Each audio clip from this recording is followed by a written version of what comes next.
The following is a reading of the first 3 chapters of the Skydust Duke, Skydust Kingdoms Book 1, a brand new Victorian fantasy novel and Cinderella retelling by award-winning author T.L. Shreffler.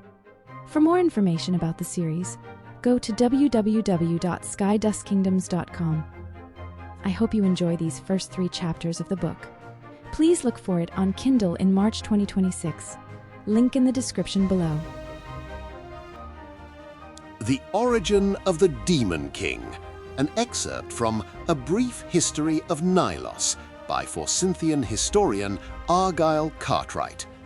When the meteor hit the continent of Asia 3,000 years ago, the kingdom of Forsynthia did not yet exist. Prior to the meteor's arrival, Nilos was an insignificant blue speck of a planet in the Twin Rings galaxy. Its flora and fauna followed the natural evolution of bacteria into plants and aquatic life, then into warm-blooded mammals, then primates, then mankind. 10,000 years ago, the meteor entered the atmosphere at terrifying speeds, creating an arc of fire across the sky, visible from pole to pole. Most of the meteor dissolved into rubble and sand, but a large molten chunk landed at the southern tip of the continent, opening an abyss over 100 miles long. Although never confirmed by living eyes, its depths were rumored to reach the center of the planet. Fed by Nilos's rich atmosphere and native resources, specks of life lying dormant upon the meteor began their own mutilated form of evolution. These parasites grew and evolved within the abyss, undisturbed for thousands of years, until, without warning, the Demon King appeared. A black, abhorrent beast of tremendous size.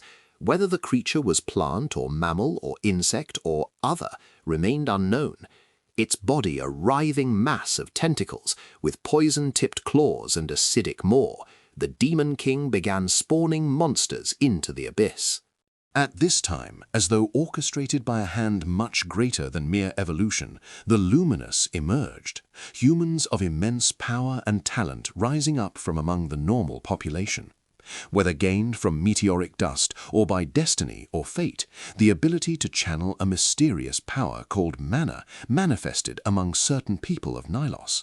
Due to their glowing hands while channeling, the term luminary or luminous was adopted, and later the name sky-touched was coined by the common people.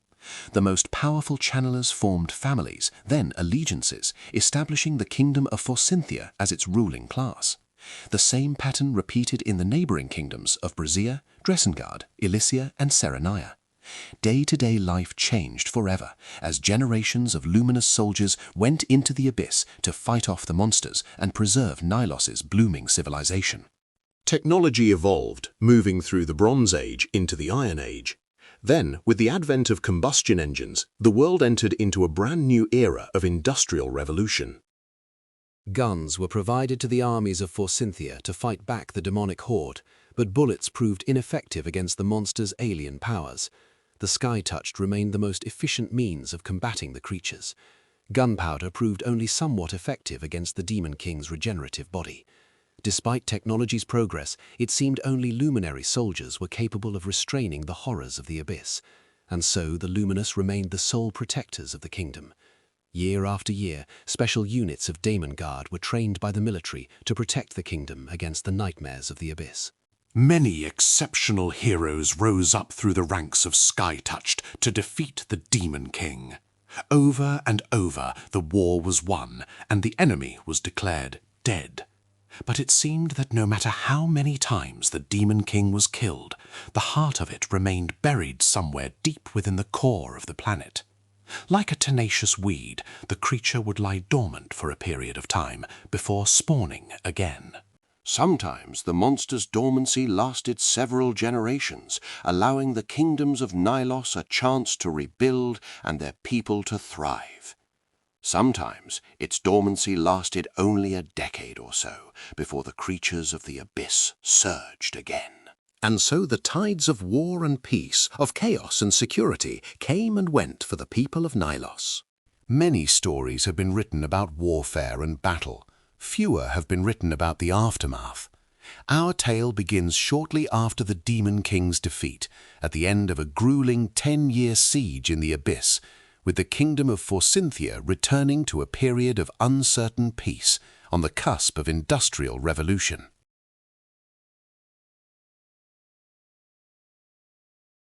Chapter 1. Celise stood on the front steps of Gravenmere Castle, her calico skirt clutched in hand. She rested her parasol against her shoulder and stood still for a moment, listening to a bird trill from a drooping cherry tree next to the front drive. Behind the castle stretched the rambling Grapevine Mountains, their purple peaks contrasted by a crystal blue sky. A hedged lawn of sculpted shrubbery, walkable garden rooms, and glowing marble fountains sprawled within the castle's monolithic walls. She tugged at the high, itchy collar of her dress, borrowed from her younger sister's closet. "I am not good enough to stand here," she thought. She could leave. She had traveled a full day and night by train to reach the estate of the Blackwood family. 100 times over, she had thought of changing tickets to Castleberry City. It would make more sense.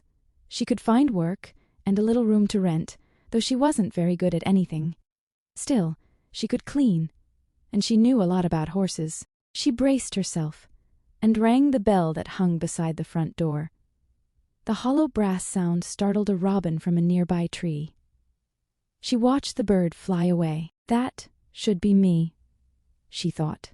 Her invitation to the Duke's manor was a mistake.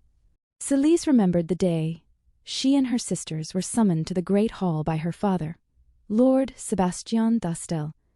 She was brushing down a horse when the summons came. A serving girl, her hair tied in 2 buns on either side of her head, popped around the corner of a stall and said, with a touch of concern, "The master wants you, miss." "Oh?" Celise murmured, as drowsy in the afternoon heat as the sleepy bay mare she was brushing. "I will come immediately." The Dhastel estate was an equestrian ranch with a sprawling mansion house, several guest pavilions, and stables to house more than 500 horses. It was midday, and the estate was bustling with activity.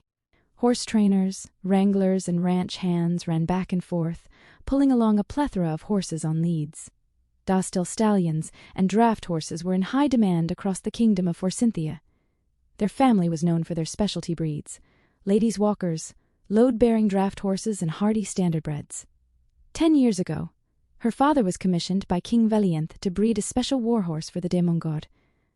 Dhastel hellions were too temperamental for common jobs, but the fearless beasts were highly prized among soldiers and huntsmen alike. The county fair was at the end of the month, and the Dhastel family's newest stock always made an appearance. As Celise followed the maid back to the manor, she passed by the farm manager, Mr. Talisworth, who gave her a slight nod. Mr. Talisworth was a very tall man, with light blonde hair and a jutting brow, characteristic of the northern people of Dresengard, the land of his birth. It wasn't common to encounter his people this far south, but Celise had known the horsemaster all her life. Behind Talisworth, a young farrier laden with tools followed at his heels. They headed to a row of tethered horses in need of shoeing. The manor house was a good hike from the stables, and by the time she reached the back entrance, Celise was sweating in the late summer heat. Alert yet quiet, Celise took off her boots and exchanged them for slippers to enter the house. Not much to be done about the dust on her tunic shirt or the bits of straw that clung to her pants. She walked into the house with a cold pit in her stomach. What did her father want? Probably nothing good. She went to the great hall, a large central room in the Dhastel manor, where her father spent his days entertaining guests, or relaxing with his hounds before the hearth. After a riding accident 2 years ago, during a particularly rainy autumn season, Lord Elias Dhastel had lost much of the mobility in his right leg. He walked with a crutch, and his riding days were well over. The great hall was the largest room on the ground floor of the manor, fit for a banquet of 100 people. The wattle and daub interior was immaculately kept. When Celise was younger, she used to imagine herself walking through the rib cage of a giant horse whenever she entered the room. Thick, black beams of stout oak gave the great hall a strong sense of presence and prestige. Between the vertical beams, the whitewashed walls were polished with fine clay and limestone. Wooden studs and rails created a geometric, almost celestial pattern of hexagons and half-stars across the vaulted ceiling. The wood displayed galloping horses, mountains and scrollwork, a treat for the eyes should anyone find themselves gazing upward. The great hall was symbolic of the Dhastel family's wealth, and their ties to the kingdom as one of Forsynthia's noble houses. The great hall's floor was covered in a single rug that spanned the entire chamber. Celise tread softly over the blue and tan geometric patterns. The banquet tables were pushed neatly to either side of the room, not currently in use. A half-circle of overstuffed leather couches and armchairs filled the space before the empty hearth. There, her father sat next to his wife, Lady Marcella Dhastel. Her father was drinking a mug of beer. The foam stained his beard. His skin was bronze from working outdoors most of his life on the ranch, and his wiry hair was gray with age, but his beard still held a dark brown hue. "Ah, here at last," Marcella said, with a soft sneer. Her two younger stepsisters were present as well. They sat upright on a chaise lounge, like two little dolls before their parents. Heather, the youngest at 16 years old, had sunny yellow hair and a wide forehead. Katrina, the older of the two at 18, was dressed in her fencing regalia, a white padded jacket, knee-length breeches, calf-high socks and thick leather gloves. Her dark violet eyes flashed to Celise, then away, her chin tilted upward. A servant stood nearby holding her mask and foil. Her long black hair was tied back in a braid, with loose tendrils falling about her face. Celise paused before her father, and bowed low, until her forehead almost touched her knees. Then, she quietly moved to an empty chair, where she sat adjacent to her sisters, her eyes lowered. She avoided the sharp gaze of her stepmother. "Now that we are all here, my daughters, I have important news to share with you. An invitation has arrived in the mail."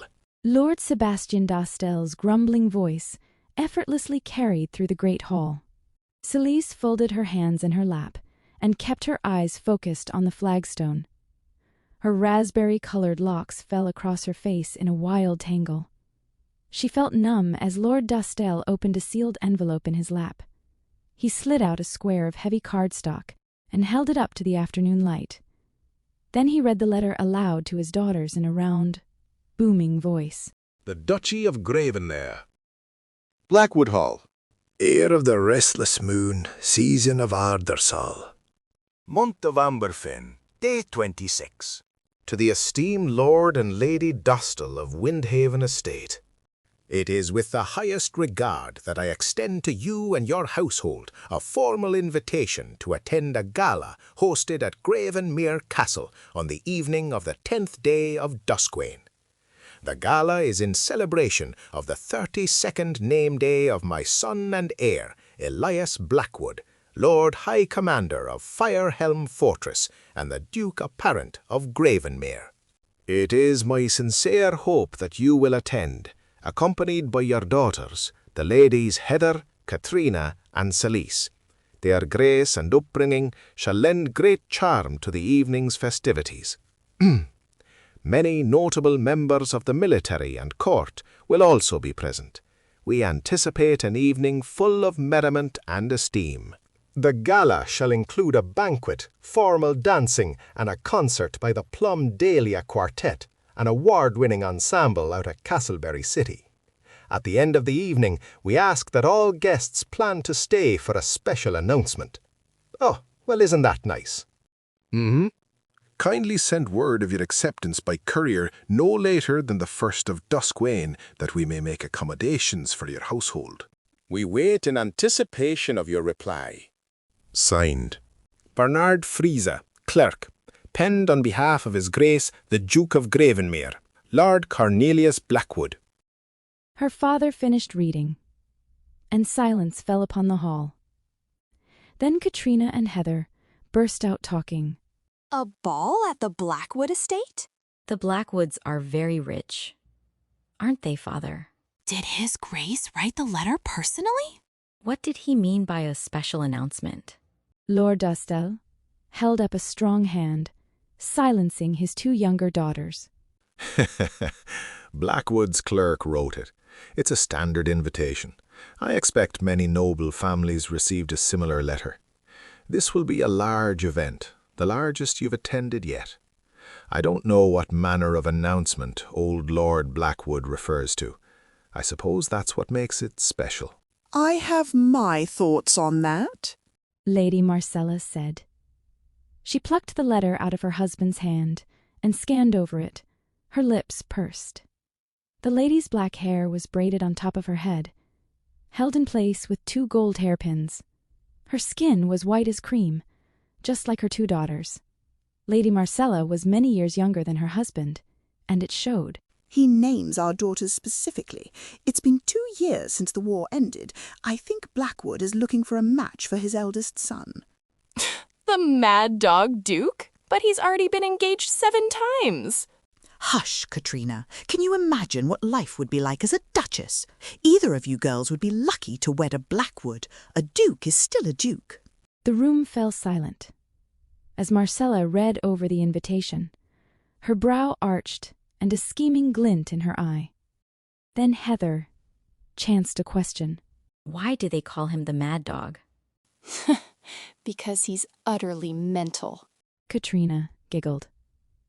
Marcella hushed her daughters with a firm stare, then went back to inspecting the letter, as though it held some sort of secret code. Celise cleared her throat. Am I to attend the ball as well? Don't get ahead of yourself, girl. Marcella snarled before Lord Dhastel could reply. By some wretched twist of fate, it appears Blackwood's steward dug up your name from the Dhastel family's records. It's a fluke. Of course the invitation isn't meant for you. Now, Marcella, this is a happy occasion. Let us not risk offending his grace. Celise was named in the letter, so she should attend the ball. Just make sure she has something appropriate to wear. Something not stained with horse drool. Heather whispered to Katrina, and the 2 girls sniggered. Lady Marcella looked furious at her husband's request. A tantrum flitted across her face like a silent black cloud. Then she composed herself. She sat back in her chair and regarded Celise with a scrutinizing eye. A smirk perched upon her pointed, hawk-like face. I suppose we can dig up a dress from last season's closet. You may attend, Celise, if only to hold Katrina's drink while she dances with the Duke. Yes, my lady, Celise murmured, feeling numb. Her stepmother continued. Be grateful, child. You'll be in the company of war heroes, royalty, and the Forsynthian elite. This party is far above the grasp of an ignorant, dim-lit girl like yourself. Lord Dhastel didn't seem bothered by his wife's snide remarks. He reached down to scratch his favorite wolfhound behind the ears. The dog sighed and leaned against his leg.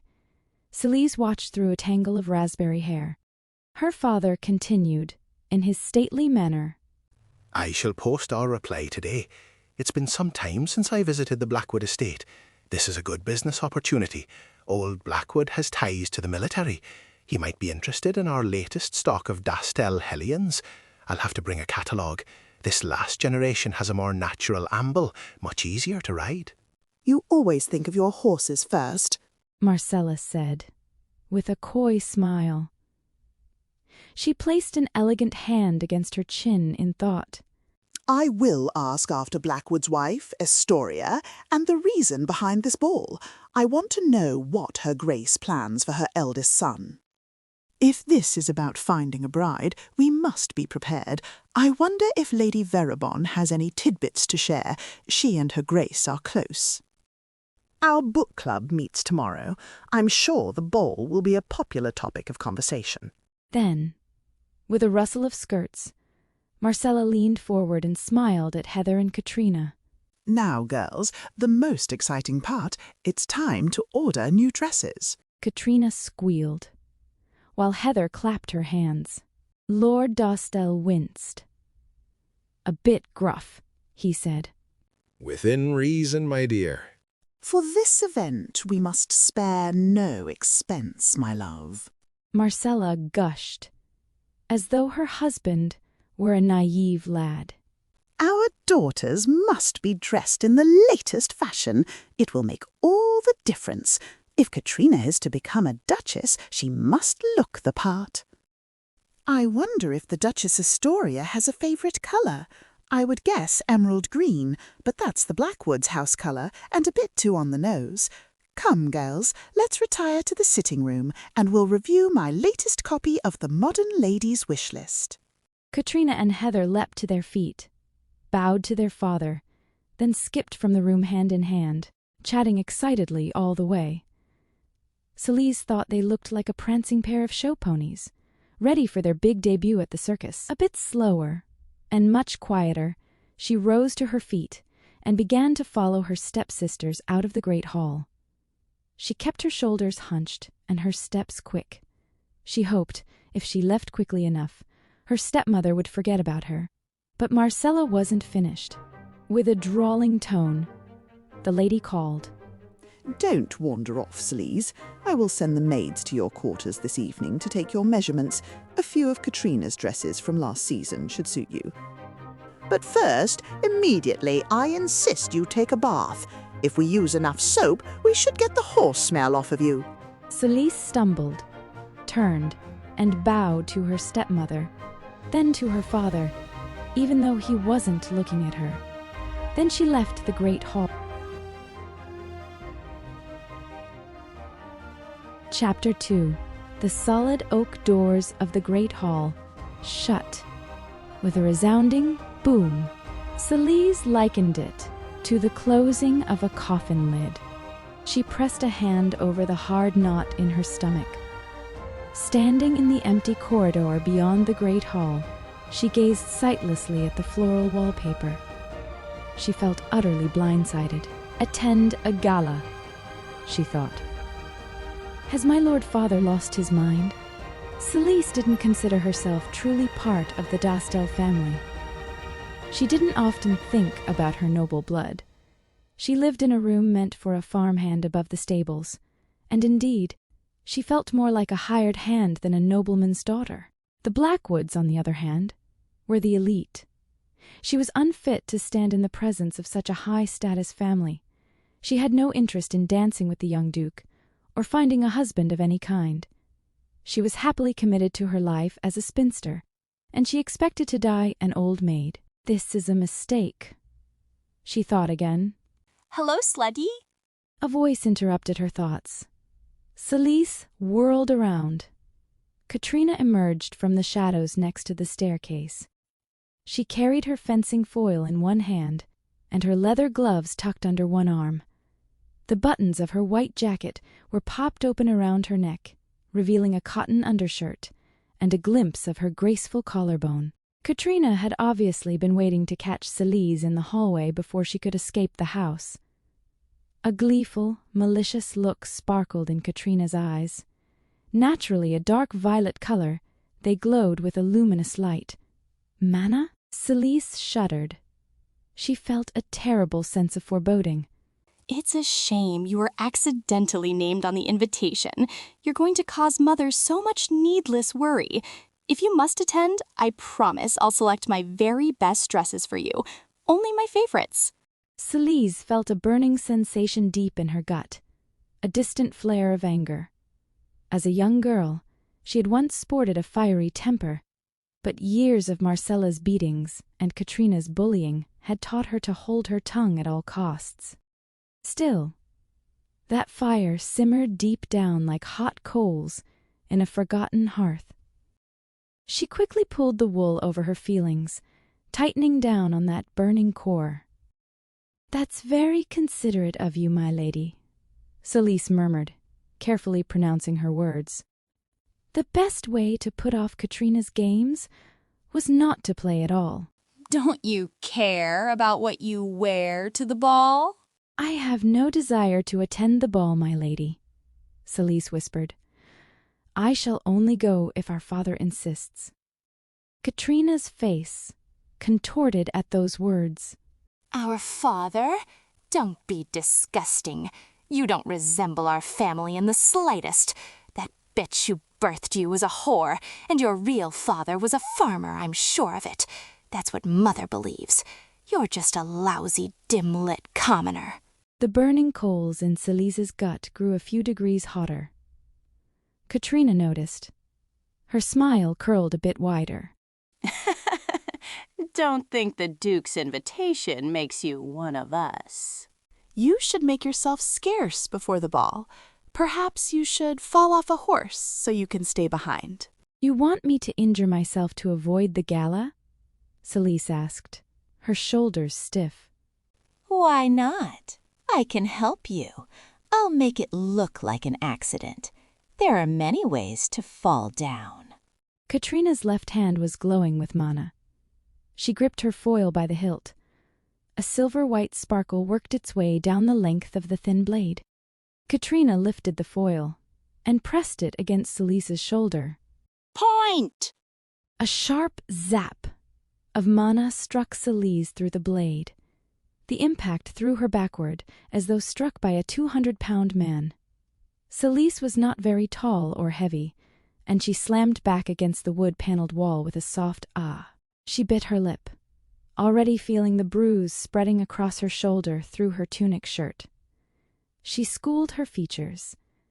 To reveal her pain would only goad Katrina on. A few more of those, and you'll be in no shape to attend the ball. Katrina pouted sympathetically.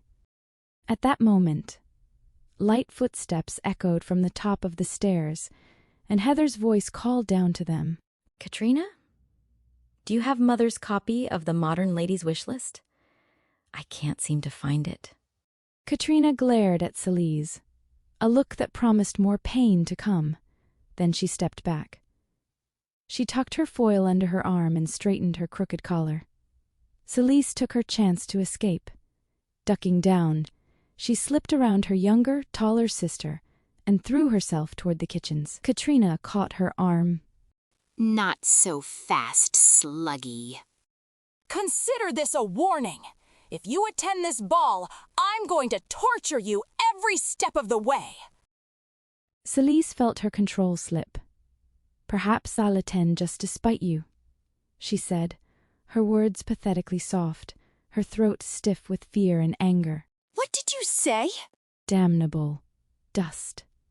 Now she'd done it. Flushing bright red, Celise pulled herself free and ran down the hallway. She moved at a fast trot like an anxious horse. Not quite a canter, but almost. She didn't want to trigger Katrina's predatory instincts by acting like prey, but it was probably too late for that. Why did I do that? Why did I talk back? She didn't like turning her back on Katrina, not when her bullish stepsister was in a mood. Katrina always liked to emphasize her threats with an exclamation mark, and she always had to have the last word.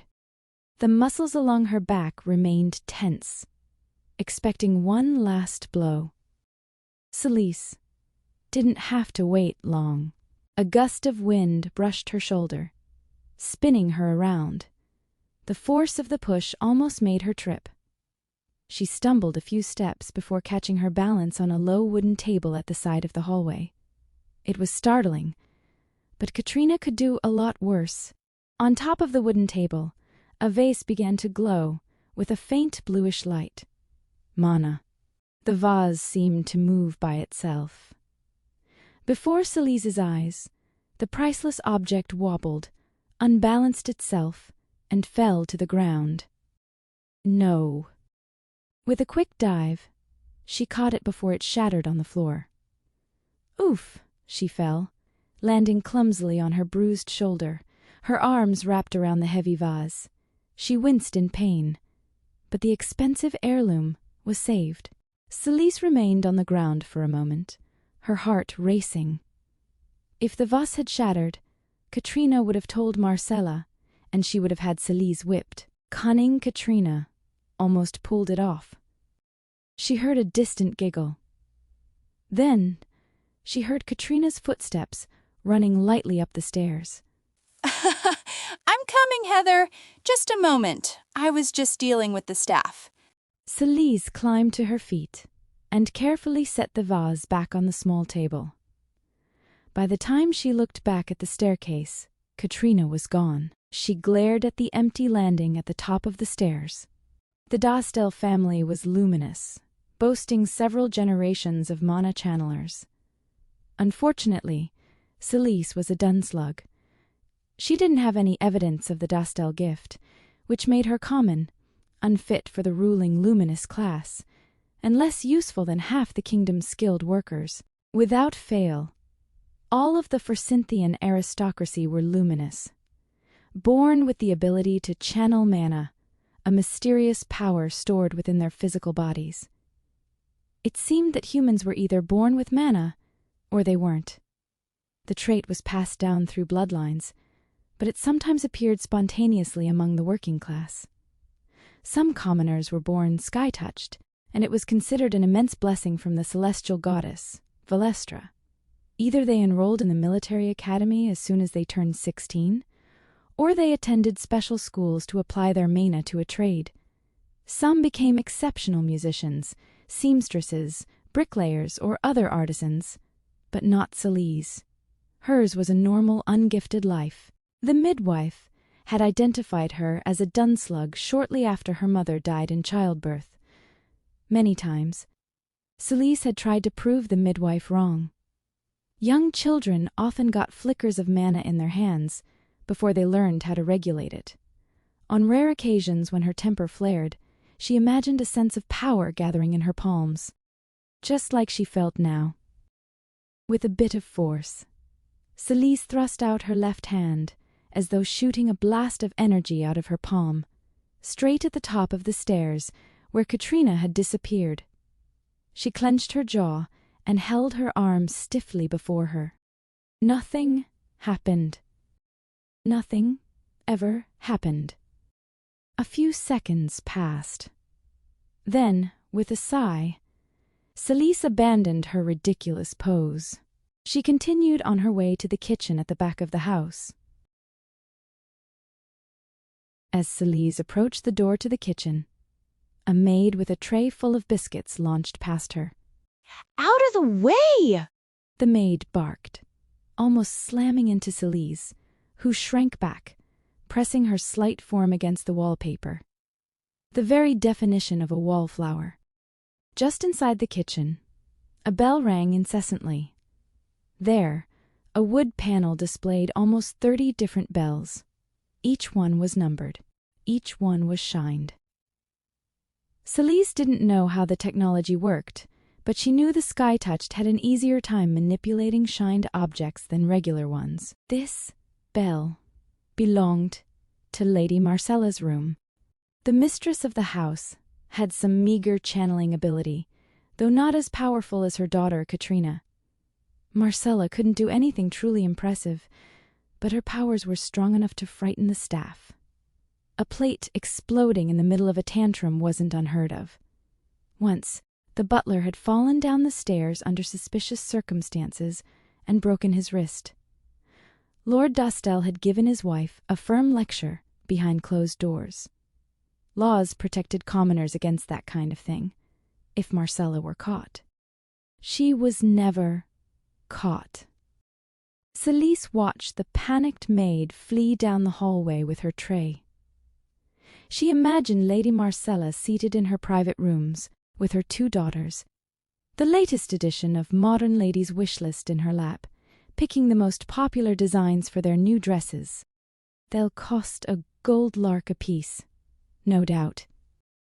After purchasing their new gowns, she would spend the rest of the afternoon writing letters to all of her friends, fishing for the latest gossip about Lord Blackwood's son and the upcoming gala. Such grueling work paired perfectly with tea and biscuits. Oh! Celise detached herself from the wall and slipped through the kitchen doors. Hot steam filled the air. By the mouth-watering scent, Chef Beechwin was making onion soup and pork roast for dinner. The Dhastel Manor's kitchen sported no less than 4 clay ovens. A butcher block countertop with 8 cooking stations spanned the length of the room. The magnificent, country-style kitchen suited the grand old house. Generations of Dhastel servants had used it to prepare the family's meals. What is it, child? The chef roared when he saw her.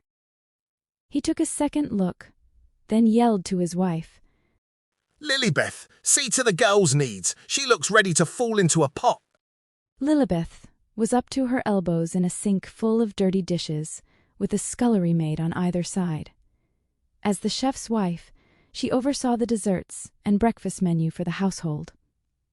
She wore a dress of light blue livery and a long apron. She looked up, a lock of frazzled grey hair falling across her round face. My goodness, girl, you look like you've eaten a spoiled pepper.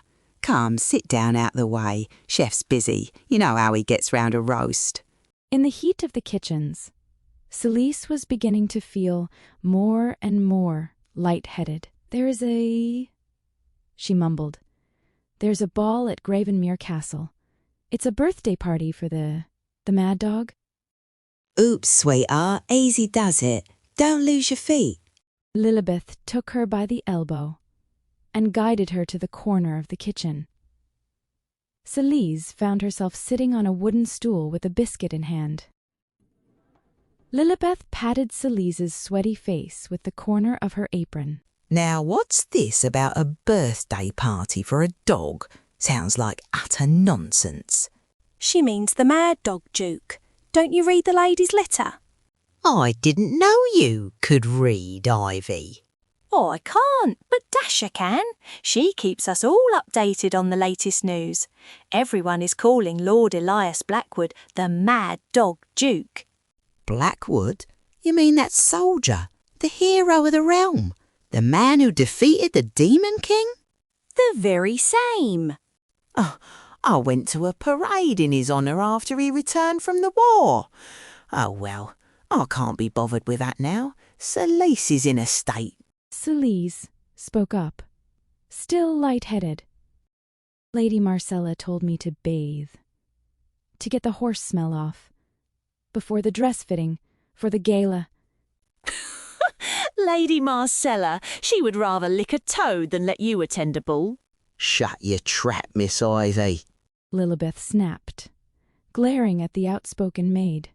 Don't forget Lady Celise isn't like us. She's Lord Dhastel's eldest. If Marcella requires her to bathe, then we shall see to it. Now, start eating water for the soaking tub in the cellar and bring the Castile soap. We must assist the child. Right away, ma'am. Ivy pulled her hands out of a dirty sink, dried them off on her apron, and started hauling a big pot toward the ovens. Hello, Celise here. I want to invite you to like this video and subscribe to this channel for more amazing content. If you have any friends or family who might enjoy this story, don't forget to share. Now let's continue with the next chapter. Chapter 3. Not a half hour later, Celise found herself down in the cellars beneath the kitchen. Ivy was handing her into the steaming tub when the door to the cellar blew open and Mr. Talisworth stomped down the steps. With a gasp, Celise fell into the hot water. Oh! After the initial shock, the heat wasn't all that terrible. Celise's skin flushed bright red, and she felt the tense muscles along her back loosen. She wasn't very large due to years of malnutrition in her youth. Her shoulders were narrow, and her ribs poked out. No matter how much she tried to put on weight. She was strong from working in the stables around the horses, but her small stature made her easy to knock over, which is exactly what happened when Ivy gave her a firm shove down. Hide yourself beneath the soap suds, miss. Don't let him see the improper bits. Where is she? Talisworth demanded, as he walked through the crowded cellars under the kitchen. A tight squeeze for such a large man. Copper pipes ran along the bottom of the house, bending this way and that, across the cellar's low ceiling. Lilibeth threw up her apron and blocked Talisworth's path. Whoa now, you big lout. No men allowed down here. Ivy, didn't you lock the door? I forgot. Talisworth's blue eyes spotted the tub of steaming water. He immediately turned back to the stairwell. He cleared his throat. Oh, I see. Good, I thought. So what? You old softy. The lass is just fine. Well, you know, the comments Marcella made last time about having her removed. Whether or not Lady Marcella means to sell her off, today is not that day. Mr. Talisworth paused for a long moment. Celise sank an inch lower into the water, embarrassed. Then he called over his shoulder. After you're done with your bath, Celise, I could use your help counting the stock for the county fair next month. That, and I have a gelding ready for the rope. He tolerates the saddle, but he needs a gentle rider to break him in. Celise shook her head, with barely a jerk of her chin. Flecks of soap suds flew through the air. I can't, she said. Mr. Talisworth looked at Lilibeth questioningly, and the cook sighed. Marcella wants her bathed before fitting her for dresses. Dresses? Why? It's gonna be a ball. Mr. Talisworth looked stunned.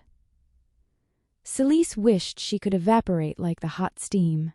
Then Talisworth blew up. Why would Lady Marcella force Celise to attend a ball? What's the nasty, rot queen scheming now? Watch your tongue. If she catches wind of that insult. I won't be afraid to speak my mind. This is a horse ranch, not a prison. That woman has it out for Celise. She wants to make sure her brats inherit. Mr. Talisworth, that's enough. The horsemaster grumbled a curse under his breath. He half turned toward the tub and said strongly, Don't trust anything that woman says to you, Celise. Then, blowing and blustering like an angry old stallion, he started back toward the cellar steps. I have a lot to get done before the end of the week. Take care of her, Lilibeth. Tell Mordwin the same. She's our girl. I'm sure Mordwin has already heard about all this, but yes, we all feel very protective of our Celise. Lilibeth agreed, while Celise shared a glance with Ivy. The scullery maid gave her a cheery smile and leaned down to whisper, I think Talisworth is a bit soft on you. Celise almost choked on the bathwater. Ivy, he's far too old. Doesn't stop a man from having a crash. The scullery maid winked. Then she started washing Celise's hair. With Mr. Talisworth gone, Celise sat up a bit straighter in the bath, less concerned about showing her improper bits. She considered Ivy's words as the maid helped her wash. She had wondered on occasion if the old horsemaster might be a bit soft on her, but he was more than 20 years her elder and courtship was out of the question. In fact, Celise's romantic prospects had always suffered around the Dhastel ranch. As a lord's daughter, an invisible barrier existed between herself and the staff. Even if she worked alongside them, she wasn't really part of their world. She fell solidly between the cracks, not quite a servant, not quite a lady. For that reason, although a few stable hands or wranglers had approached her over the years, they were always warned off. Too pure-blooded to marry a servant, yet unfit for a gentleman. She didn't truly belong anywhere. Life had always been this way for Celise. Lord Dhastel had lost all interest in his eldest daughter shortly after she was identified as a dunslug. Then he remarried Marcella, who was every inch a spoiled heiress. Celise was discarded the moment Marcella became pregnant with Katrina. The servants had disliked their new mistress instantly. The lord's new wife had feigned a horse allergy her first day in the manor house. Using her allergy as an excuse, she kept the servants cleaning all day and night, trying to chase away every last speck of horsehair or dander that might touch the floors. The torture never stopped. Lady Marcella kept a mental list of slights she perceived from the unlucky staff, Her sneezing fits always arrived when she wanted to punish someone. Feigning innocence, she would force anyone who offended her to clean the house from top to bottom, even if the floors were spotless. The whole house walked on eggshells around her. Celise had witnessed her stepmother's pettiness firsthand, many times over. One harsh winter, when she was 10 years old, Marcella had locked Celise out of the house in the middle of the night, hoping the child would freeze to death in a snowstorm. Celise didn't remember the incident, but as Lilibeth told it, young Celise found her way through the storm to the stables, where she wandered into the stall of the most fearsome stallion in the herd. A stable hand found her cuddled up to the giant horse the next day. None of the servants wanted to admit openly what their mistress had done. But after that, Celise's room was moved out to the stables. The horsemaster, Mr. Talisworth, put little Celise to work mucking stalls. Lady Marcella seemed to forget about the girl's existence, except to sneer in her direction when their paths crossed. Because of her stepmother's hatred, Celise wasn't brought up like her 2 younger half-sisters. She had never attended etiquette school. She barely knew how to read. She might have noble blood, but she knew absolutely nothing about being a lady. The only times she encountered her younger sisters was to remove the tack from their horses. The gala would be her first foray into polite society. It was overwhelming. Celise was filled with a sense of inadequacy. She fumbled with her washcloth for a moment. Then she said, "Lilibeth, can I ask you a question?" "Of course, my dear. What is it?" What am I supposed to do at a dress fitting?" Lilibeth looked at her, startled, then barked out a laugh. "Oh my, but you're truly in over your head, aren't you? I supposed I shouldn't be surprised. Don't worry, Mordwin will handle everything. You just focus on scrubbing the dirt off your feet." After her bath, Celise returned to her lofted bedroom above the stables. The gentle rustle of horses drifted up through the floorboards. A clay bowl of birdseed rested on her windowsill, where a yellow finch twittered merrily as he ate his dinner. She sat at the edge of her bed and watched the little bird as she unwrapped a towel from her hair. A soft wool robe covered her slight, waif-like form. Celise lived in a modest room above the stables. Her belongings fit into a single weathered chest at the foot of her bed. She didn't own very much. The rest of the room's furniture was rescued by helpful servants from Lady Marcella's donation piles. Her iron bed frame was sturdy, if a bit scuffed. Straw and flock filled her second-hand mattress. Burlap curtains framed the windows, embroidered with little yellow buttercups. On the wall hung 4 small paintings of the famous Grapevine Mountains. One of the paintings was stained by water damage. A single square window looked down over a fenced dirt corral, which connected to a grassy paddock, which opened into an expansive pastureland behind the Dhastel estate. Beyond acres of grazing horses, a dirt country road wandered past the pasture's fieldstone walls. Suddenly, Celise heard a ruckus of stomping boots on the staircase up to her loft. She heard Mordwin's familiar voice drift up the stairwell. "Curse these damnable steps. Why are they so uneven? Crows rot. This entire barn is about to fall over." "What's your step, Mordwin?" sang out the young maid, Dasha. Celise's room didn't have a proper door, so she hung a linen curtain across the entrance. Throwing the curtain aside, 3 servants entered her bedroom: Steffi, Dasha, and Mordwin. Steffi and Dasha did most of the tailoring for the household, from refitting uniforms for the stable hands to mending Lord Dhastel's wardrobe. Their arms were laden with colorful dresses from Katrina's closet. Mordwin entered the room after them, with a moody scowl. A hard-bitten widow, the head housekeeper had worked for the Dhastel family since Celise's father was a boy, more than 40 years now. She was the only servant immune to Marcella's tantrums, since Lord Dhastel had a soft spot for her. Technically, Mordwin didn't need to be in the room for the dress fitting, but Celise considered her a great aunt of sorts, and the old biddy went about the grounds as she liked. By the look on Mordwin's face, it seemed that word of Celise's predicament had reached her already. Now, my girl, no need to explain. I've heard everything. My only question is, how did your name end up on this devastating invitation? Celise found herself smiling at Mordwin, her first smile of the day. She shrugged her fragile shoulders. I don't know. The Blackwoods must have a very thorough clerk.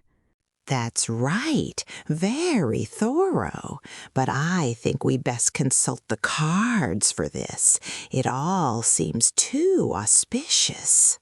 Then Mordwin reached into her housecoat and pulled out a stack of thick, dusty purple cards. They were bigger than playing cards by a good inch, almost too large for the old woman's hands.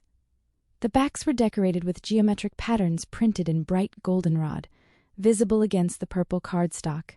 Ooh, fortune-telling. Steffi dumped her armful of dresses down on the bed, swept her blonde hair out of her face, and moved to sit down near Celise. Mordwin snapped her fingers at the maid. Oh, no, you don't. You and Dasha get the room set up. What are you lazing about for?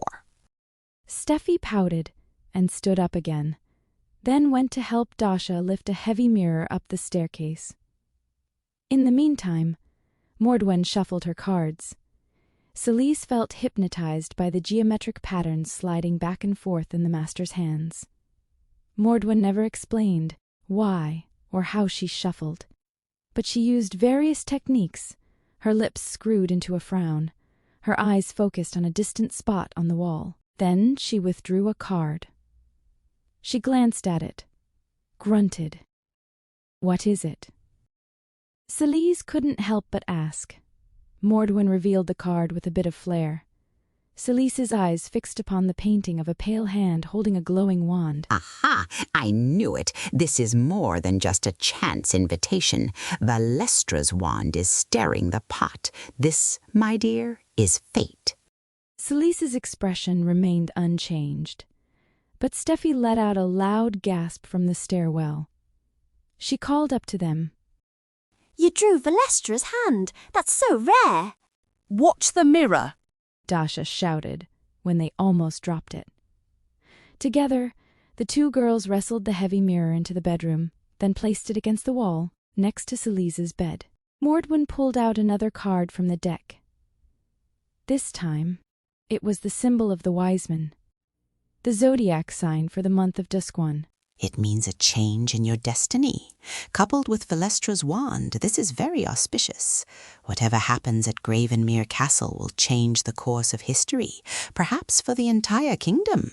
It's the will of the goddess Valestra. Mordwin fixed Celise with a stern gaze. If I pull your birth flower next, then we know the reading was meant for you. Celise gulped. Steffi abandoned Dasha and ran to Celise's side, where she placed her hands on her shoulders. Celise couldn't help but feel a bit excited. Even Dasha looked curious. After a significant pause, Mordwin pulled out the third and final card from the deck. She turned it over. The Abyssal Rose. Oh. Celise's shoulders slumped. It's not for me. She didn't know who the rose belonged to, but it wasn't her zodiac flower. Let me pull again. It wasn't the first card I touched. There was another one at the front of the deck. I had a misgiving that... Then Dasha cut in, rolling her eyes. Put the cards away, Maud. You're disturbing Celise. Just look at how pale she is. No more talk of destiny or fate. Celise was invited by accident to the ball. There's nothing more to it than that. Whose zodiac is the Abyssal Rose, then? Anyone in this room? The gathered women all shook their heads no. With a sigh, Mordwin stacked up her cards and slipped the deck back into her pocket. Steffi patted Celise's arm apologetically, Then she jumped back up to her feet. The maids went back to work clearing space for the dress fitting. It was a small room. Celise sighed and gazed out the window again. She wasn't surprised. The abyssal rose. Of course Mordwin's reading would be for someone else, and not for her. What interest did the goddess Valestra have in her fate? Most of these are from at least 3 winters ago, Dasha lamented as she laid out the dresses on the bed. I'm surprised Katrina's kept them this small. We can't send Celise off to a ball wearing that. I know. There must be at least one dress we can use. Maybe this pink one. It's no good. We can't send Celise off to a ball dressed like this. It will only make things worse for her. She should at least look like she belongs. Of course she belongs. But she doesn't, ma'am. Not really. Dasha looked back and forth between Mordwin and Celise, a grimace on her face. I mean no disrespect, but we all know Celise wasn't raised right by his lordship. She doesn't know the first thing about ladies' etiquette. None of us do. And she doesn't have any of those flashy powers. Then Dasha brushed off a sprigged cotton dress, an off-white color dotted with tiny nondescript flowers, and handed it to Steffi.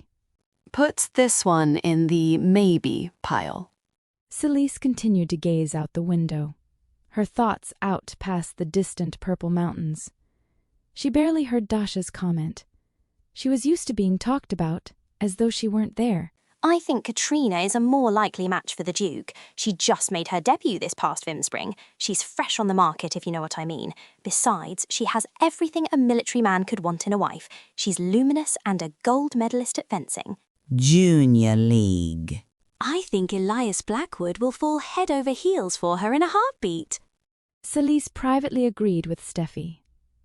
Her younger half-sister Katrina was sweet-faced, big-bosomed and good with a sword. Well, foil. Knowing Marcella, the Rot Queen was probably already plotting a scheme for Katrina to win over the Duke. Our Lady Celise is just as worthy to become a duchess as that spoiled little chit. Celise is every inch a noblewoman by birth. Perhaps this will be her chance to take back her birthright. Even without manner? Steffi glanced sadly at Celise. Mordwin harumphed. Oh, she's heir to Windhaven estate by blood and birth order. What should it matter? Celise stirred. You know as well as I do that it does, she pointed out. I'm not heir to anything, Mordwin. I'm not out to reclaim my inheritance or fight off Marcella's brood. I know my place. I'm happy working in the stables. I would say you've settled for the stables, my girl, but I'm not sure you know what happiness is. Now buck up. We have a ball to prepare for. Stop lazing about Steffi. Take her measurements and be thorough about it, just like you do for Katrina or Heather. Right away, ma'am. Steffi pulled Celise up to her feet and tugged her over to a stepping stool in the middle of the floor. Come over here, my lady. Let's get started.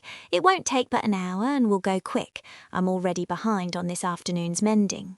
Steffi boosted Celise up onto the stool, where Celise reluctantly gazed at her own reflection. A small, mousy girl stared back at her in the mirror, gaunt-faced, undersized, thin as a pine shaving and bronzed by the sun, with raspberry locks that had no business being so dense or frizzy. Celise's wide eyes dominated her face. She thought she looked like a goblin child wearing a clump of vines on her head. Dasha brought over the first of the dresses, a soft pink gown with little roses sewn into the sleeves and bordering the skirt. Simple and pleasant, it was best suited for day wear. Together, Dasha and Steffi pulled the dress over Celise's head and tugged the skirt down over her small frame. Then they stood back, surveying their new project. Celise stood with her spindly arms spread out like a scarecrow. The oversized dress drooped toward the floor. My, but you have a petite figure. This is going to take a lot of pins. Celise rewrote Steffi's words in her head. She had a boyish figure. She was turning 24 that coming Brumadeer season, but she looked as young as her half-sisters due to her small size.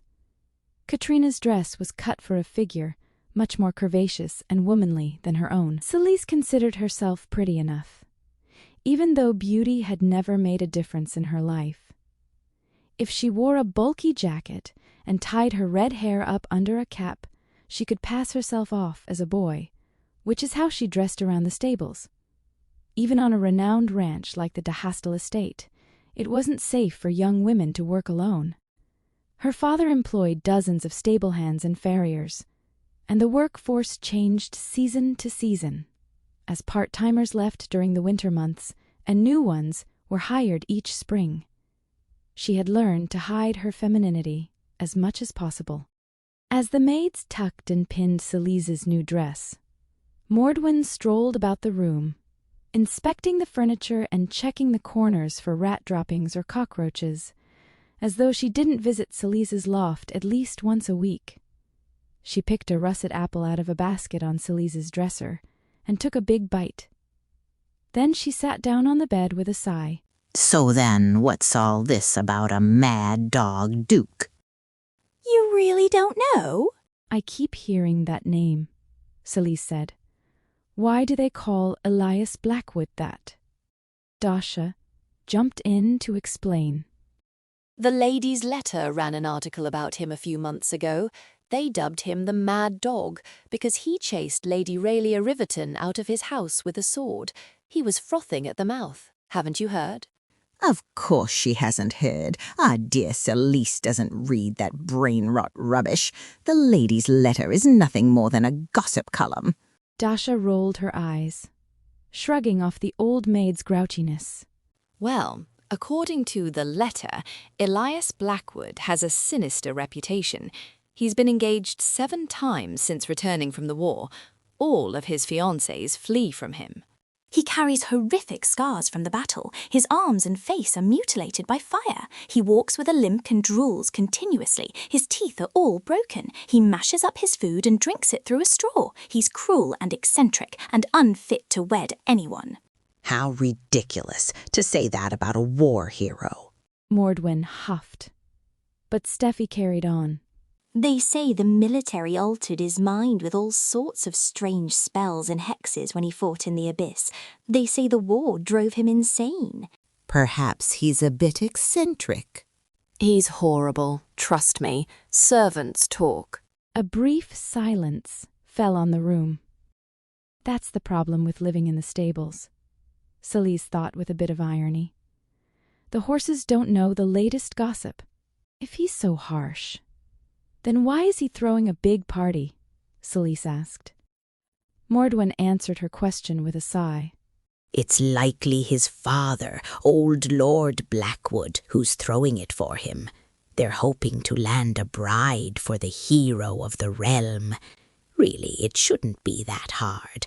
The Blackwoods are practically royals. I'm surprised they're going to such lengths to see him settled.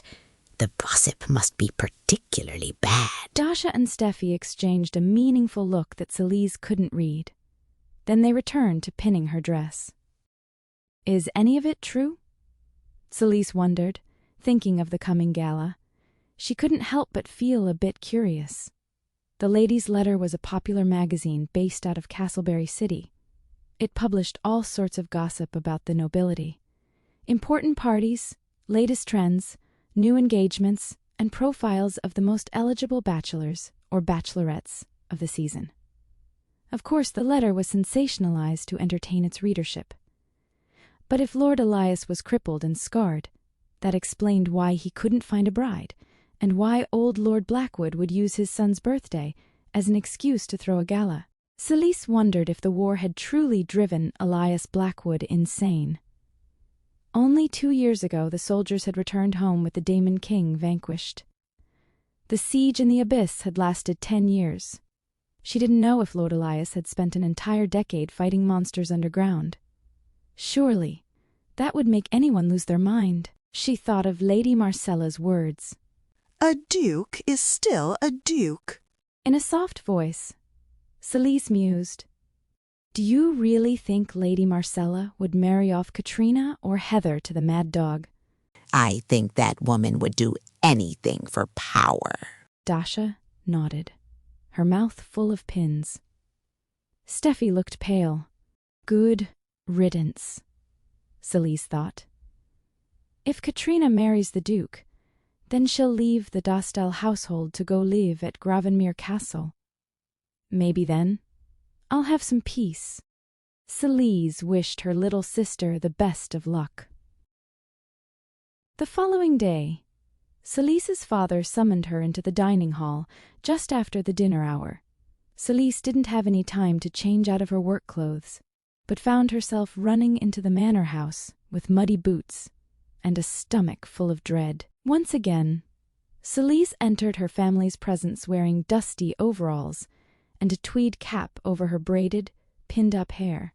She hovered just inside the doorway of the small, informal dining room. Heather was seated at a harp in the corner. The harp sparkled with each stroke of her fingers as an entrancing melody filled the dining chamber. Heather's mana channeled through the shined instrument, illuminating the strings of the harp in a pale blue glow. Her mana allowed Heather to loop the melody so that she could play her own accompaniment to the song. From the hallway, it sounded as though 2 or 3 harpists sat in the room, and not just a soloist. Celise was enchanted by the sound, though she tried not to show it. She hovered in the doorway. She didn't want to interrupt Heather's performance. Her presence went unacknowledged. Finally, Heather finished her song and stood up. She bowed to Lord and Lady Dhastel. I hope it pleases you, Mother. It's much better than it was last week. From Marcella. This was high praise. Not yet worthy of a blue ribbon, however. Keep practicing. I thought it was lovely, Lord Dhastel said to his youngest daughter. Heather beamed at their father. Then she took her seat at the end of the table next to Katrina. Only then did Lord Dhastel seem to notice Celise's presence. He glanced at her just long enough to take in her soiled clothes. Then he averted his eyes, as he always did when she stood before him, as though he couldn't bear the sight of her for more than a minute at a time. Celise, good for you to join us.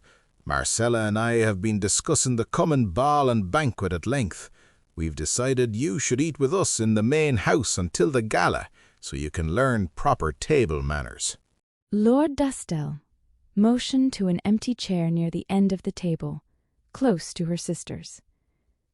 As Celise walked down the length of the table, he began reading over his steward's reports. Before Celise could sit down, Marcella waved to one of the servants attending the table. Place a towel down on the seat. I won't have the girl staining the chairs with her filthy clothes. Celise felt a twinge of humiliation as the servant placed a white towel down on the chair across from her stepmother. Her stomach tightened. Then she sat down. Across from her, Marcella perched as stiff as a stuffed eagle, her eyes focused on Celise's every move, a sneer hovering about her lips. Tomorrow and from now on, I expect you to bathe before entering the house. I don't want you to embarrass us at the banquet. Many important people from around the kingdom will be there. At the very least, you shall learn to sit properly and conduct yourself. Celise bobbed her head, keeping her eyes focused on her plate. The dinner hour passed with agonizing slowness. It seemed Marcella was more interested in humiliating Celise than instructing her. At first, the Rot Queen criticized Celise's slouched posture. Sit with your back straight so you don't spill soup down your bodice. Then came a million other rules she would have to remember at the banquet. Celise dropped her utensils several times, overwhelmed by paralyzing anxiety. Katrina sniggered at her clumsiness, while Heather averted her eyes. Celise had to endure the barrage of criticisms until the grandfather clock struck 8 in the evening. Lord Dhastel put down his fork. With a groan, he stood up and gathered his papers. Then he walked down the length of the table. Oh, are you retiring early? I have to review our accounts before the fair next month, Lord Dhastel murmured. Celise wondered if she imagined the slight downturn of Marcella's lips. He dropped a brief kiss on the top of his wife's head as he strolled past. He didn't look at Celise as he walked through the doorway and turned down the hall toward his study, carrying a stack of papers in hand. Celise waited until Lord Dhastel left the dining room. Then she shot up to her feet. She bowed to her stepmother and turned toward the door, eager to run back to the stables where she belonged. But Marcella wasn't finished with her yet. Girl, I wish to speak to you for a moment. Celise felt a shiver run down her spine. She stepped aside as Katrina and Heather both exited the room. Then she turned to face her stepmother. Marcella didn't rise immediately from her place at the table, but took a moment to pat dry her lips. Then she folded her napkin and set it down next to her plate. She held out a hand to Celise. Come here, let me look at you. A lump of fear in her throat. Celise crossed the room to stand before her stepmother. Marcella stood from her chair. She was almost a half-foot taller than Celise. A woman of striking beauty with strong shoulders, wide bust, sloping neck, and a proud jaw. Celise remembered being in awe of Marcella's dark, dramatic beauty when she first wed her father almost 18 years ago. That's when Celise had tentatively thought of Marcella as her new mother. However, that role didn't last very long. As Celise grew into a young woman herself, her awe of Marcella's beauty gradually diminished.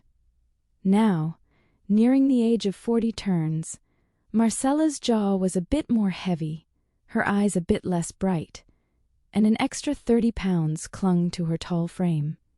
Still, with her luscious black hair and wide dark eyes, Marcella turned heads wherever she went. The gorgeous matron looked over Celise like a master appraising a horse. Her hand went to Celise's jaw, lifting her chin slightly to study her features. Celise kept her eyes downcast, wondering if her stepmother would strike her. With Marcella, one could never tell. But her stepmother only smiled, a cold, calculating look. Such an unusual hair colour. A pity, truly, that such a rare quality is wasted on a giftless child.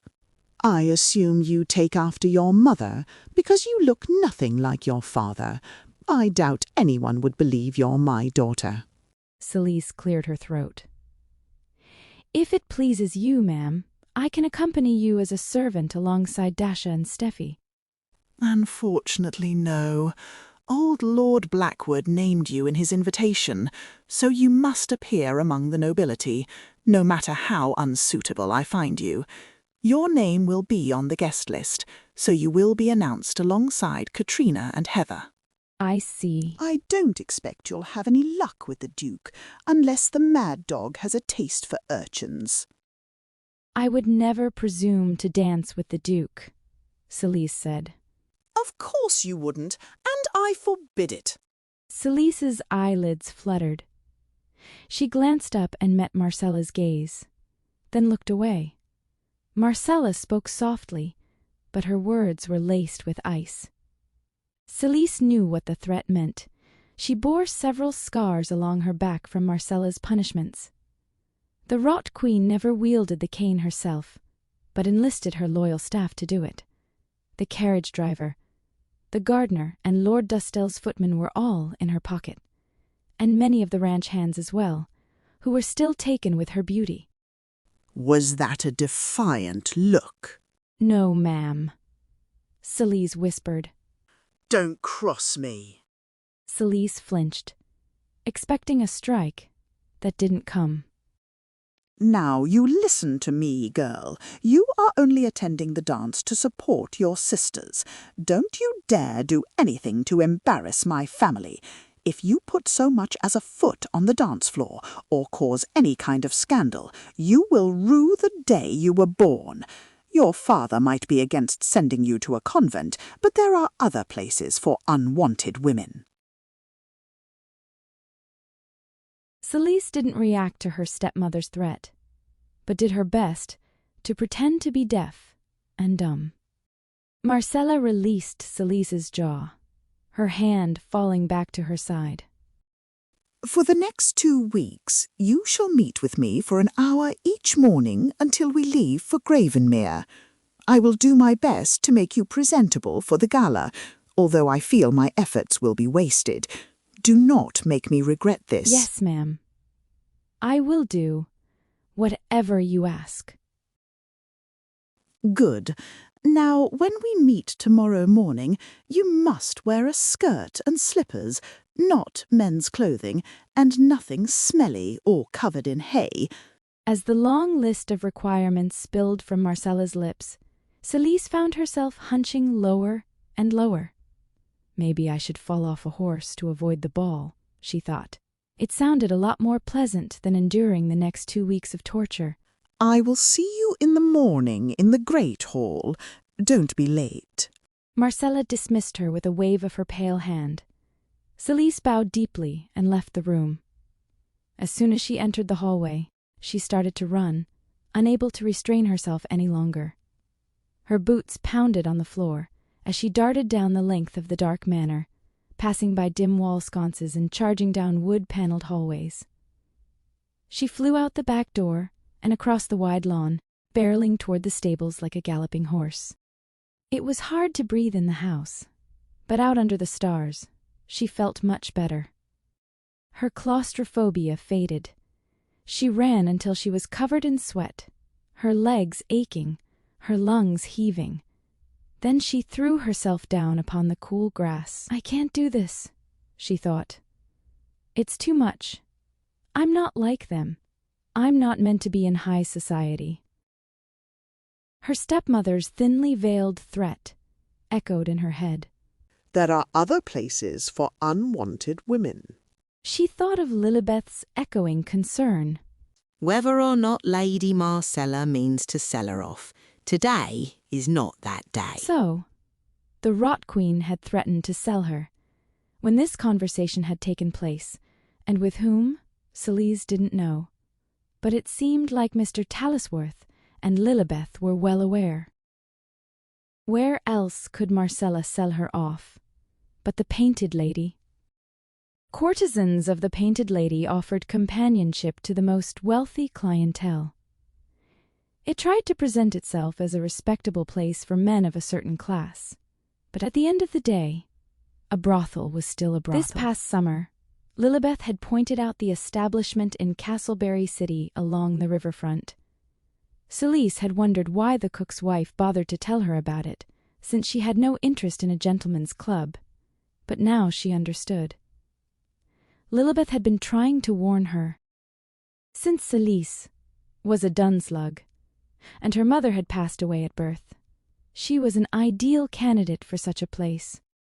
Lady Marcella could sell her off as a courtesan to the establishment for a pretty penny. If that happened, then the owner, Madame Mungale, would keep her until her contract was paid in full. Celise felt numb at that thought. A sense of dread filled her. The gala was going to be a disaster. 2 weeks wasn't enough time to learn ladies' etiquette. Katrina and Heather had both attended school for 2 years for proper training. And what if she brought shame to the Dhastel name? What if she let slip that she worked in the stables? What if she accidentally spoke and behaved like a common laborer? How much longer would her stepmother tolerate her? Celise's eyes traveled to the barn at the side of the field, where she saw one of the upper windows aglow with lantern light. It looked like Mr. Talisworth was still in his office.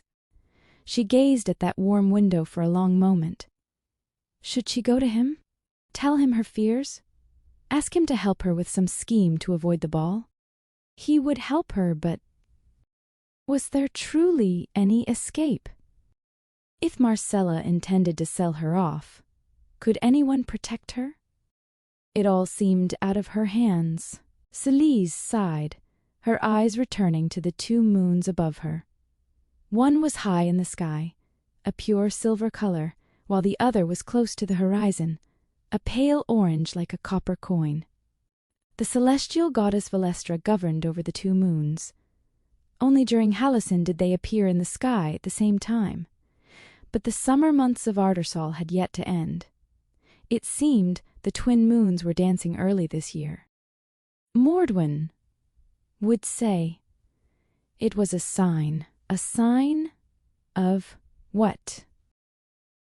Destiny? Fate? She thought of Mordwin's zodiac cards and her unfinished fortune. As her heart calmed down, Celise's thoughts turned inward. She reflected upon her situation, pondering it in a new light. Yes, learning ladies' etiquette was overwhelming, and Marcella's schemes terrified her, but some part of her was curious. How had her name come to be on the invitation? Was it truly by chance, a diligent clerk too thorough at his job, or was some greater force at work? Some higher will. Perhaps Valestra's wand was at play. Don't be silly, she chided herself. You were invited to the ball by mistake. It's best to keep your head down and stay invisible. But maybe some small part of her didn't want to hide. Maybe she was tired of feeling out of place no matter where she went, tired of Marcella's threats, tired of Katrina's bullying. Wouldn't it feel good to transform into someone else, if only for a few days? What awaited her at Gravenmere Castle? A bit of warmth awakened in her breast. Celise felt that familiar fire, long ago stifled, all but smothered, stir in her heart. Was it courage? No, not entirely. But maybe it would become courage someday. The next 2 weeks were spent in a whirlwind of activity, preparing Celise for their visit to Gravenmere and her introduction to high society. Lady Marcella's hurried lessons in etiquette were confusing at best. Celise didn't remember any of it, and her stepmother gave up before long. Marcella forbade her from doing anything at all at the gala. No eating, dancing, speaking, or sitting. She could stand prettily in her dress and smile, and curtsy, but not too deeply, and if she must sit, do so with poise, as though sitting on a pin. She must follow Katrina and Heather everywhere, and not wander off. She mustn't be out of their sight for even a minute. And no horses. Now, standing on the front steps of Gravenmere Castle, Celise wondered once again why she had come so far to attend a party she wasn't truly invited to. Her fragile self-assurance had dissipated with the morning dew. Every small sign seemed like a bad omen. A gust of wind rustled through the hedges. The front drive seemed overly long, solitary and winding. Beneath the mid-afternoon sun, she felt a shiver of foreboding. She pulled in a steadying breath, trying to ease the knot of apprehension in her stomach. She reached up and rang the bell. This concludes the first 3 chapters of The Skydust Duke by award-winning fantasy author T.L. Shreffler. Thank you for listening. This brand new Cinderella retelling will be available in March 2026. Order your copy today using the link in the description below. Please like and subscribe for more amazing content from author and creator T.L. Shreffler.